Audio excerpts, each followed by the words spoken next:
it! That was a quick head snap. Did you see that? Oh, hey girl. Okay, let me feed this child real quick. Mama. Taylor Swift's universe is officially its own cinematic multiverse, equal parts chaos, glitter, and headline gold. This week alone had everything. First, an old coach revealed that Taylor treated everyone like royalty when she first met Travis's crew, proof that chivalry and charm aren't dead. Then Kylie Kelce's podcast turned into an accidental family sitcom when baby Finn stole the spotlight mid-bottle break. Sit in the chair? Yeah.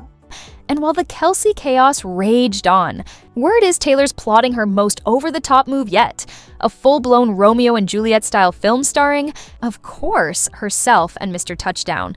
But that's not even the wild part. Rumor has it Ed Sheeran and Cara Delevingne might have switched teams, and Aussie singer Vance Joy's got fresh beef with Papa Swift. The plot? Officially thickening. Driving around on a Segway all the time on the through the stadiums because it's a lot of walking, and so Scott Swift will be riding around in a Segway. And now the photographers are literally using Realtor.com to stalk Tay and Trav's rumored engagement house. Popcorn everywhere. Meanwhile, Travis Kelce's doing what he does best. Catching passes, stacking yards, and casually being engaged to one of the most famous people on earth. Just another week for the Chiefs' tight end / Mr. Swift. The Chiefs are back in beast mode too, averaging 22-point wins like they're playing Madden on rookie difficulty. They're sitting at 4-3. Not flawless, but clearly back in business after last year's Super Bowl heartbreak. Kelce's still the go-to guy, hauling in 31 catches and leading the team with 375 yards. At 36, he's moving like he's got a cheat code on. But let's be real, it's not just his stats grabbing attention anymore. Since the engagement announcement in August, the world's been obsessed. Their Instagram post basically broke the internet with 37 million likes.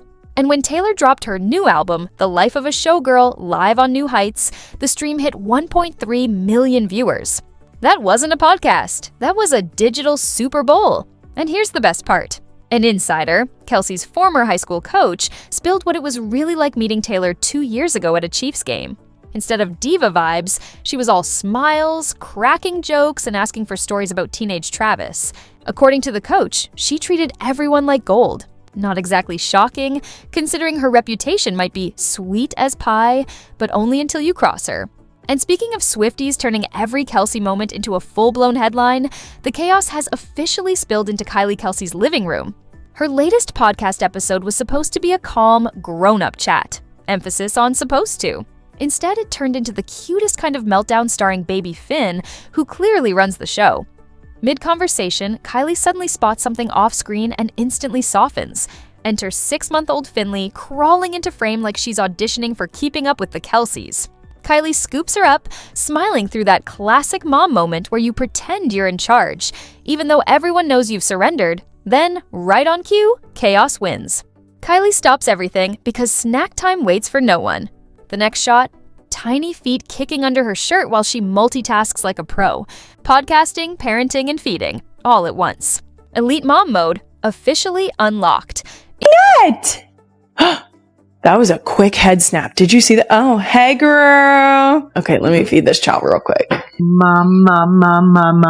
You know she plays in the corner in the kitchen and says, I'm on the podcast. And just when you think it can't get any cuter, 2-year-old Bennett enters the chat, literally. From off-screen, she reminds everyone she's part of the show too, yelling, I'm on it! Because, well, toddler logic. When Kylie asks who she talks to on Dad's podcast, Bennett casually drops, Uncle Travis, like she's got the Chiefs tight end on speed dial. This family doesn't just podcast. They podcast Dynasty to on Dad's podcast. Uncle Travis. But it's not all sunshine and lullabies in the Kelce household. During a fan Q&A, Kylie gave a hilariously honest peek into her girls' artistic chaos. Forget the scissors. Those are the least of her worries. It's the crayons, markers, and paint that have officially turned her furniture into a full-blown modern art installation.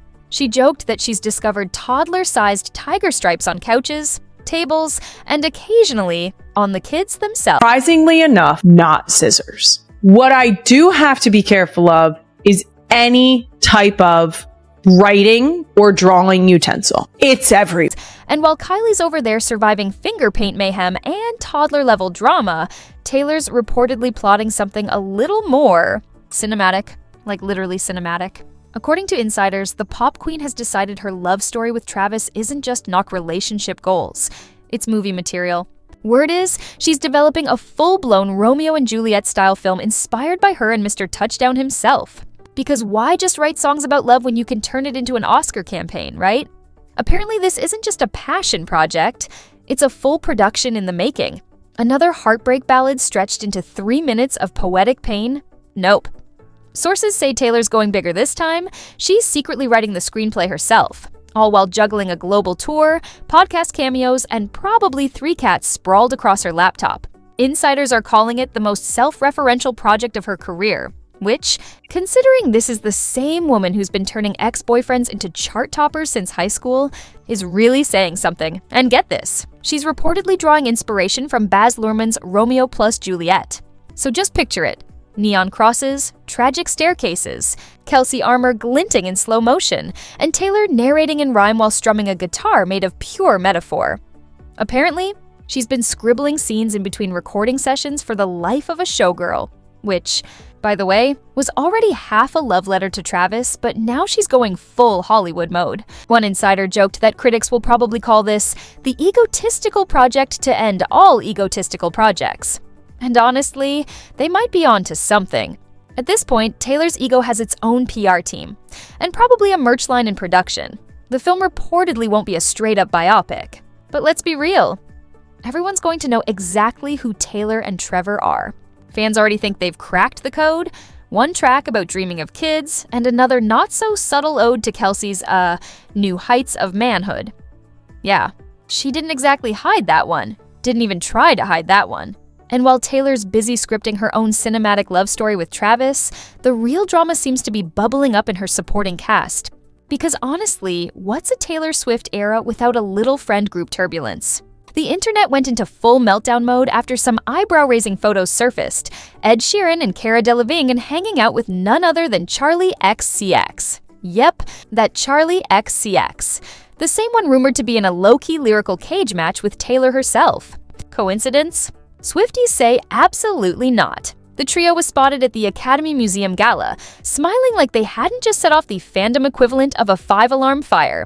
Within seconds, social media detectives turned into CSI analysts, zooming in on facial expressions, champagne glass angles, and even the direction of Cara's gaze like it was the Zapruder film, The Working Theory. Ed and Cara just committed a quiet little betrayal, cozying up to Charlie right after Taylor allegedly threw shade her way in a new track. Cue the Swiftie sirens. To be fair, some people insist it's just Hollywood, where everyone hugs for 2.5 seconds, smiles for the camera, and moves on. But let's be honest, this crew doesn't exactly move on quietly.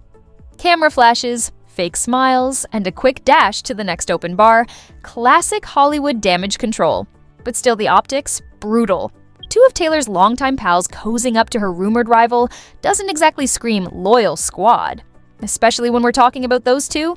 Ed, her musical right-hand man since the Everything Has Changed era, and Cara, practically a founding member of the 2015 Girl Squad. These weren't just casual friends. They were inner circle, private jet tier besties. According to insiders, Taylor has definitely seen the photo. And let's just say, she's not exactly sending heart emojis about it.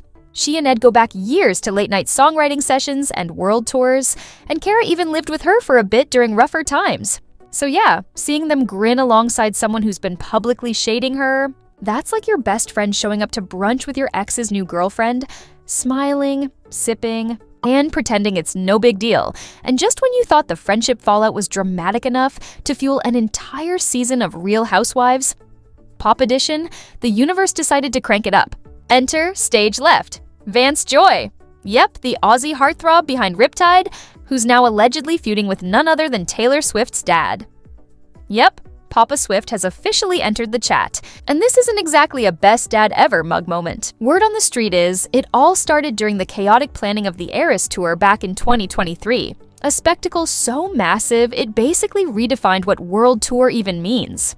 According to insiders, Vance Joy was eager to hop back aboard the Taylor train, hoping to relive those 1989 World Tour glory days when he opened for her and soaked in the Swiftie adoration. But when he floated the idea this time around, Scott Swift, aka Dadager extraordinaire, reportedly shut it down faster than Ticketmaster on pre-sale day. "Thanks, but we're booked, mate," was allegedly the polite but firm response. And just like that, Vance's golden ticket to the glitter-drenched carnival of pop history vanished. Not delayed, not rescheduled, just quietly lost in the mail. Like the drummer Trent, because I don't know, my friend Trent is just a chill guy, and I don't know, he just didn't like him loitering in the hallways. It was kind of like a lockdown security vibe. And Trent threw the bloody frisbee at Scott Swift. Scott Swift's going, he's like, "Heads up," and threw it. And he's like, "Oh my," he's gonna catch the frisbee while he's on the Segway. Anyway, Scott Swift tried to reach for the... Oh no. He didn't fall. Since then, the air's been thicker than a stadium fog machine. Insiders say Vance took the so-called snub personally, like full-on delete the group chat energy. This was a guy who used to be a certified member of the Swift inner circle, touring, collaborating, and occasionally getting teased by fans for being a little too soft-spoken next to Taylor's megawatt presence. But apparently, Scott's shutdown left him feeling iced out faster than a Diet Coke cameo. To be fair, organizing the Eras Tour was basically assembling the Avengers of pop. Everyone wanted in, and not everyone could make the cut. Between scheduling chaos, venue politics, and whatever secret algorithm Taylor uses to choose her openers, someone was bound to end up on the sidelines. Still, the fact that this tiny fallout made headlines says everything you need to know about the Swift industrial complex. Even a polite Aussie with a ukulele can get caught in the crossfire. And while that Aussie tension with Papa, Swift was still simmering, another storm was already brewing. This time in a courtroom, not a recording studio. Yep, apparently even Taylor's engagement photos can't escape a legal remix. Kansas City photographer named Bryn Burns is suing Realtor.com for allegedly snatching her original photos of Travis Kelce's mega mansion. You know, the same one where he popped the question heard around the world. According to the lawsuit, Bryn took those shots long before the house became ground zero for Love Story 2.0. But once Taylor and Travis dropped their record-breaking engagement photos, the internet lost its collective mind. And Realtor.com allegedly decided to ride the wave. Using her images without permission? Big mistake. Huge. The filing claims Realtor.com pulled the classic ask forgiveness, not permission move, using her work to drive traffic faster than Swifties refreshing Instagram in August. Even worse, Bryn says the stunt tanked the value of her photos by plastering them everywhere for free. Because nothing kills a career high quite like watching your best work turn into viral wallpaper.